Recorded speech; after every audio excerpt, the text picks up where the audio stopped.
협박하는 러시아와 중국 그리고 받아치는 한국, 우리나라입니다. 지금 강대강으로 계속하는 건가? 이겁니다, 지금. 자, 일단요. 중국 쪽에서 나온 얘기가 있고요. 그리고 좀 여당 내에서 나온 목소리가 있는데 두 명이 등장합니다. 확인해 보시죠.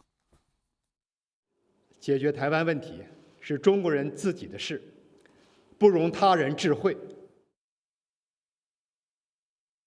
중국이 타인의 말 참견을 허용할 수 없다고 과민한 반응을 보이는 것에 매우 강한 유감을 표합니다. 한 국가의 대통령을 향해 말 참견으로 표현한 것은 금도를 넘어선 발언이며 매우 무례한 행태입니다. 자, 지금요. 최근 며칠 사이에 외교적으로 큰 일들이 있었어요. 사실 윤석열 대통령이 로이터와 인터뷰에서 두 가지 사안을 얘기했거든요. 우크라이나 전쟁과 관련된 거 그리고 대만과 관련된 얘기를 했는데 러시아와 중국이 각각 반발을 넘어서 협박을 하고 있습니다. 우리 보시죠. 어떤 협박이냐면 이거예요. 일단 여기 메드베데프 있죠? 러시아 2인자로 꼽힙니다. 대통령도 하고 총리도 하고 다 한 사람이에요. 뭐라고 하면서 뭐 두고 보겠다 이런 취지 얘기하면서 만약에 북한에 러시아 무기가 있으면 뭐를 할지 한번 지켜보겠습니다라고 협박적으로 얘기했습니다. 그리고 중국이요. 어제는 우리 보고 말차인견하지 말라고 이렇게 얘기했죠. 오늘은 더 나갑니다. 여기 보면요. 중국 외교부 장관이에요. 외교장관. 우리 지금 외교장관이죠. 외무부장. 대만 문제 이거 자꾸 말 꺼내면 불장난인데 이거 불장난 하다가 불에 타 죽을 거라. 이건 무슨 소리입니까 지금요? 불에 타 죽는다고 협박을 합니다. 자, 다음은요. 우리 반응입니다. 우리도 대응을 했어요. 러시아에 대해서는요. 대통령실 관계자가 향후 우리의 행동 러시아에 달려 있어요. 그쪽에서 하는 겁니다. 라고 얘기했고요. 외교부는요. 어제 말참견하지 말라는 그 표현에 대해서 중국의 국격이 의심스럽다. 심각한 결례다. 받아쳤습니다. 약간 분위기 험악해졌습니다. 자, 윤석 대변인. 어떻게 보면 우리 당국이 지금 이례적으로 받아쳤어요. 이거 우리 당국이 약간 감당할 수 있다 이렇게 판단하는 겁니까? 이거 어떻게 이해해야 됩니까, 이거? 우리가 이 사안을 볼 때 과거의 우리나라의 위상만을 생각하고 이 상황을 보면은 좀 다르게 볼 수가 있어요. 이제 우리나라는 우리 스스로도 선진국이라고 얘기할 정도로 그 국가 위상이 굉장히 커졌습니다. 그런데 바깥의 상황을 보면 신냉전 시대가 새로 열렸다고 볼 수밖에 없는 상황이잖아요. G2라고 미국과 중국이 예. 굉장히 세게 대립하고 거기에 러시아와 우크라이나가 전쟁을 하고 있습니다. 예. 그래서 자유주의 진영과 권위주의 진영 이렇게 나눠서 결국은 지금 대립을 하는 가운데 우리나라가 국제적 위상이 그냥 그저 그런 나라였으면 그냥 묻혀 있으면 돼요. 근데 지금 우리에게는 자유주의 진영 국가들 사이에서 예. 한국의 역할, 대한민국에서 뭔가 좀 의미 있는 일을 해주기를 바라는 게 있거든요. 예를 들어서 이 러시아와 우크라이나 전쟁 관련해서도 우리가 전쟁 직접 당사국이 아닌 폴란드에는 방산 무기를 수출합니다. 예. 그런데 우크라이나에 지금 직접 무기 지원을 안 하죠. 그렇습니다. 러시아 때문에 그런 겁니다. 그러면 우크라이나에 직접 무기 지원하는 EU 자유진영이라고 볼 수 있죠. 그쪽에서는 한국은 그 남의 나라 불행을 이용해서 돈만 번다 이런 얘기가 나옵니다. 왜 도움 안 주냐? 그렇죠. 그래서 우리나라의 위상과 우리나라의 그 역할 이런 것을 생각할 때 이젠 국제 이 사회 변동에 따라서 우리가 목소리를 낼 수밖에 없는 상황이 됐다. 그렇다면은 러시아와 중국이 걸리게 되는 거죠. 언제까지 이 중국이 이런 식으로 전랑 외교라고 하죠. 늑대 전사 외교. 예. 굉장히 거칠게 상대방을 몰아붙이는 외교 우리가 당한 게 한두 번이 아니에요. 우리도 할 말 한 거고요. 러시아 마찬가지입니다. 분명히 얘기했어요. 전제 조건을 얘기했습니다. 러시아가 민간에 대해서 비인도적인 행위를 할 경우 그러니까 전쟁 범죄 수준이라는 거죠. 그렇죠. 예. 그럴 때는 우리가 재정 지원이라든지 이런 것에 국한할 수만은 없다라고 전제 조건을 달고 얘기를 한 예. 겁니다. 우리나라 위상에 걸맞춘 그런 적절한 대응이라고 저는 생각합니다. 추가로 하나 제가 짧게 더 드리면 윤석 대변인. 그러니까 이게 외신, 로이터 인터뷰에서 나온 내용이에요. 우크라이나 전쟁에 관한 거, 대만 문제에 관한 얘기를 했는데 이걸 지금 러시아, 중국이 발끈하면서 협박까지 하고 있는 상황이거든요. 근데 윤석열 대통령의 그 두 사안에 대한 발언, 얘기가 의도한 발언입니까? 아니면 인터뷰 중에 의도치 않게 나온 발언입니까? 이거 어떻게 이해해야 됩니까, 이거? 대통령이 외신과 대화라는 과정에서 의도 안 한 발언을 전 했다고 생각하지 않아요. 그럼 미리 그거는 다 그 정도의 발언은 준비를 하고 있었다라고 봐야 되는 겁니까? 그것은 당연한 얘기라고 봅니다. 그러니까 준비하신 의도된 발언이죠. 뭔가 미리 준비된 발언이다 이렇게 이해해야 된다는 겁니까? 저는 그렇게 생각합니다. 자, 정우택 변호사. 네. 이거 약간 다른 각도에서 사실 우크라이나 전쟁이나 대만 이런 양안 문제라 그러죠. 이거 다 미국과도 관련이 있어요. 미국도 굉장히 이해관계가 있는 사안들이거든요. 근데 이 미국의 이해관계에 있는 사안 결국 윤석열 대통령이 말한 바는 미국의 이해와 맞는 얘기를 한 거거든요. 지금요. 근데 미국은 우리와 동맹입니다. 그렇지만 다른 측면에서 보면 우리와 협상의 대상이기도 해요. 우리도 주고받기를 하는 협상의 대상인데 윤 대통령이 미국 방문에 앞서서 먼저 패를 보여준 셈 아닙니까 이건? 미국과 협상 카드로 쓸 수 있는 내용들 아니었습니까 이거는?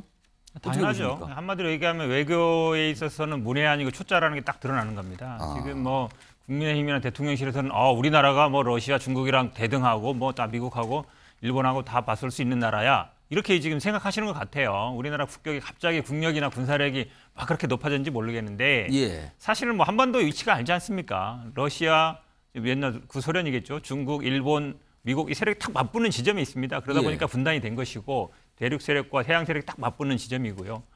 이 사실은 이게 우리의 어쨌든 지정학적 위치는 우리가 어떻게 선택한 게 아니에요. 그리고 이게 뭐 한두에 된 게 아니라 수천 년 동안 이어온 그렇습니다. 역사입니다. 그러니까 뭐 해양 세력과 대륙 세력이 항상 맞붙는 위치에 있는데 갑자기 예를 들어서 중국이 독도는 일본 땅이야. 이러면 우리나라 가만히 있을 수 있어요? 그럼 마찬가지인 거예요. 그러니까 대만 문제는 중국의 입장에서는 독도 문제보다 더 민감한 문제입니다. 근데 그거에 대해서 힘에 의한 현상 변경이 안 된다. 미국 대통령이 그런 말을 할 수 있어요. 미국 대통령도 근데 그런 말 잘 안 합니다. 왜냐하면 중국을 자극할 수 있기 때문에. 근데 우리나라에서 사실은 한반도 문제, 남북 문제도 어떻게 못하고 있는데 중국의 사실은 기본적으로 외교 원칙 할 때는 우리가 중국하고 수교하면서 대만하고는 수교를 끊었거든요. 하나의 중국 원칙을 지킨다. 그걸 그렇습니다. 한 거예요. 근데 그걸 완전히 이제 어찌 보면 반대로 가는 거거든요. 지금 우크라이나 무기 공급 문제도 마찬가지입니다. 그동안 우리는 어쨌든 비전투라든지 뭐 예를 들어 식량이라든지 아니면 전투복이라든지 아니면 재정 지원을 하겠지만 살상 무기는 안 된다는 기본 지켜온 원칙입니다.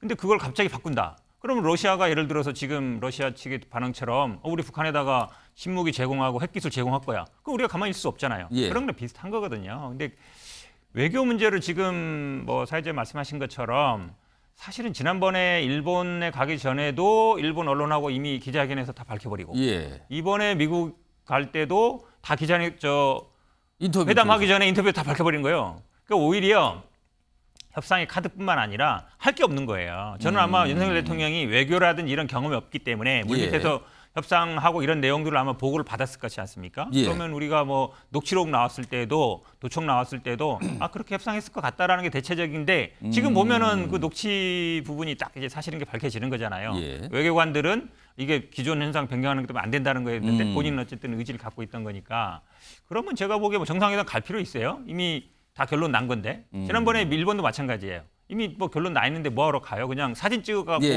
아니면 뭐 국회 연설하고 뭐 하버드 연설하러 가는 것밖에 안 되는 거예요. 제가 보기에는 외교를 몰라도 너무 오른다 이런 생각밖에 안 듭니다. 지금 잠깐 일본 얘기하셨는데 오늘 일본이요 우리를 자극하는 모습을 일본이 또 보여줬어요 지금요. 그 모습 영상으로 준비했습니다. 보시죠.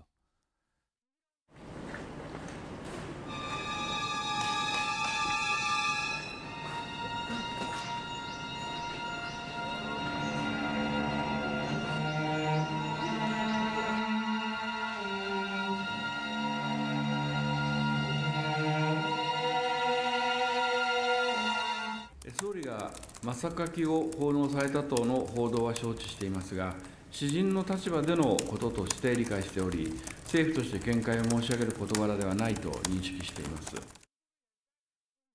민현주 전 의원님, 그러니까 지금 마지막 말이 그래요. 사인이 강하다, 개인 자격이다. 90명 가까운 일본 현역 국회의원이 야스쿠니 신사, 우리는 참 안 좋아하는 곳이잖아요. 네. 거기를 참배하면서 개인적으로 갔다?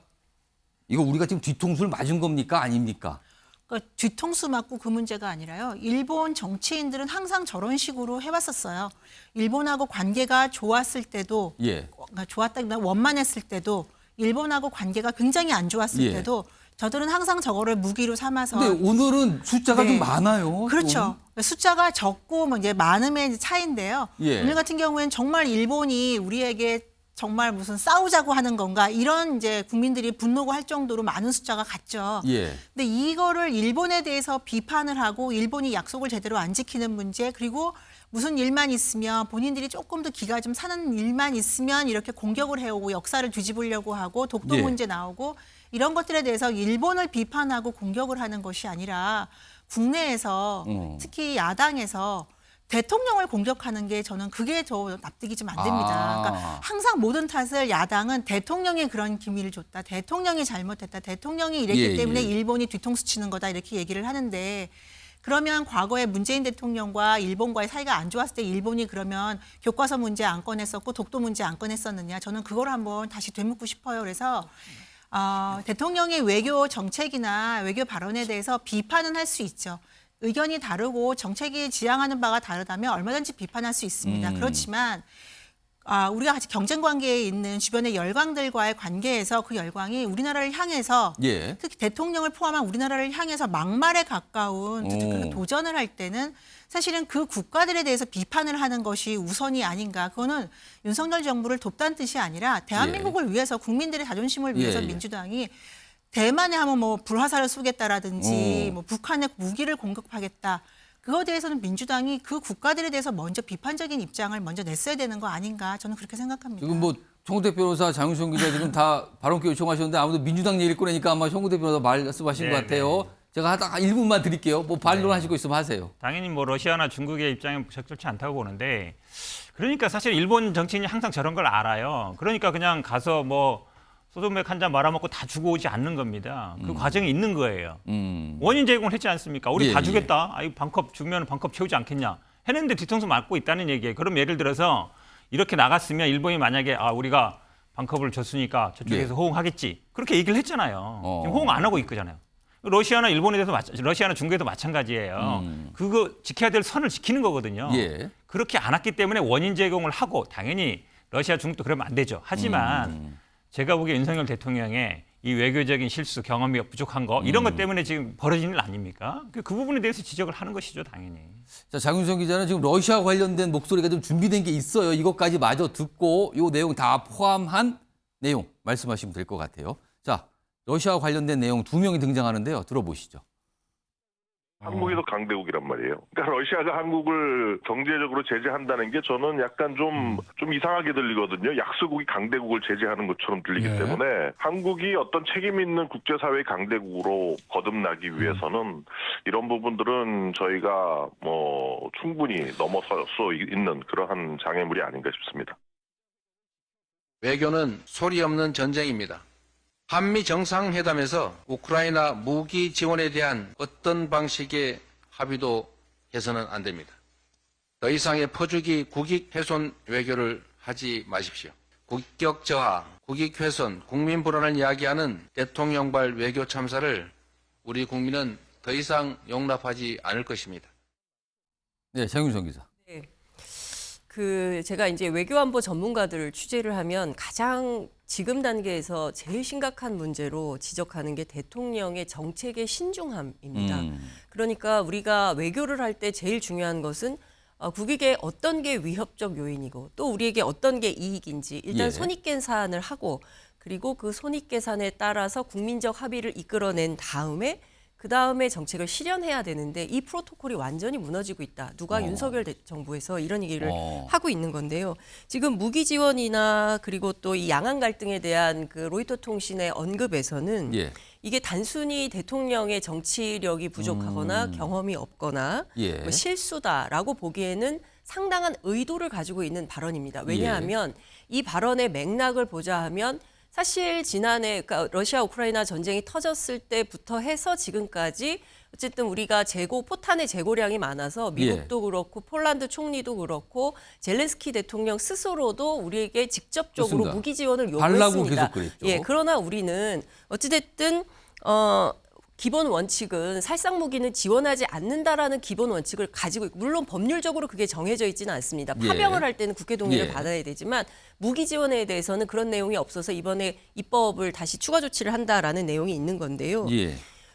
저는 어찌됐든 우리 정부가 한반도의 특수성을 간과한 발언을 로이터 통신에서 했다라고 생각을 합니다. 무슨 얘기냐면 과거에도 이러저러한 요구가 있었지만 우리가 그 나라들을 설득을 했어요. 외교력을 가지고. 자, 우리는 한반도 남단에 살고 있고 여전히 북한하고 갈등 중이고 언제 어떤 일이 벌어질지 모르는 일촉즉발의 위기 상황에 있다. 따라서 한반도의 특수성을 당신들이 좀 이해해 주시오. 중국에도 얘기하고 러시아에도 얘기하고 미국에도 그렇고 일본에도 그랬습니다. 그렇게 4강 외교를 했어요. 이것은 진보 정부뿐만 그랬던 것이 아니라 보수 정부 때도 마찬가지였습니다. 이 기조를 흔들고 있습니다. 그런데 앞서 말씀해 주신 대로 대통령의 경험이 부족하지요. 평생 검사만 했던 분이고 외교를 어떻게 아시겠습니까? 그러면 외교 전문가 집단에게 이런 얘기도 듣고 저런 얘기도 들으면서 종합해서 판단을 해야 되는데 김태효 1차장입니다. 이라는 1극의 주장에 의지를 하시는 것 같아요. 그러다 보니까 이번에 저는 정말 깜짝 놀랐습니다. 러시아가 이거 전쟁 개입으로 간주하겠다고 하니까 첫 번째 정부 반응이 뭐였냐면 그거 다시 한번 읽어보라고 했어요.